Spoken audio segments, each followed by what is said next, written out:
चढ़ली जबनिया होखे न शादी बीतत उमर हमार सभे सखी के हो गए शादी महिले बानी कुमार हम राजकुमारी औरी हमके राजकुमार चाही त करे वाला प्यार चाही दबंग भतार चाही त करे वाला प्यार चाही दबंग भतार चाही।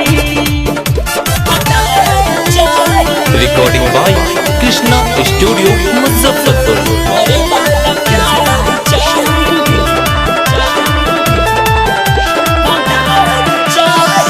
गर्मी चाहे जार में पागल रहे प्यार में कौनो नहीं कमी रहे हमारा भतार में। गर्मी चाहे जार में पागल रहे प्यार में कौनो नहीं कमी रहे हमारा भतार में। मन हमर करता फाने वाला दरार चाही दिन रात प्यार चाही दबंग भतार चाही दिन रात प्यार चाही दबंग भतार चाही।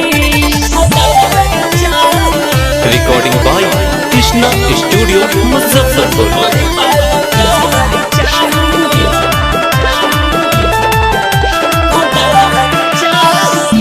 रोशना परब कौनो तू रही है डेटिंग में हटा दाना बेटिंग नाता निकल जाए सेटिंग में।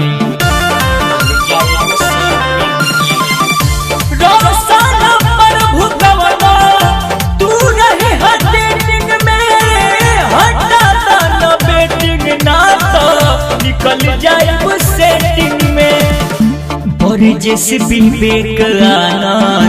परदेश विवेक आनंद चंचल के वार चाही त करे वाला प्यार चाही दबंग भतार चाही त करे वाला प्यार चाही दबंग भतार चाही। चढ़ली जबनिया होखे न शादी बीतत उमर हमार सभे सखी के हो गए शादी महिले बानी कुमार। हम राजकुमारी औरी हमके राजकुमार चाही त करे वाला प्यार चाही दबंग भतार चाही त करे वाला प्यार चाही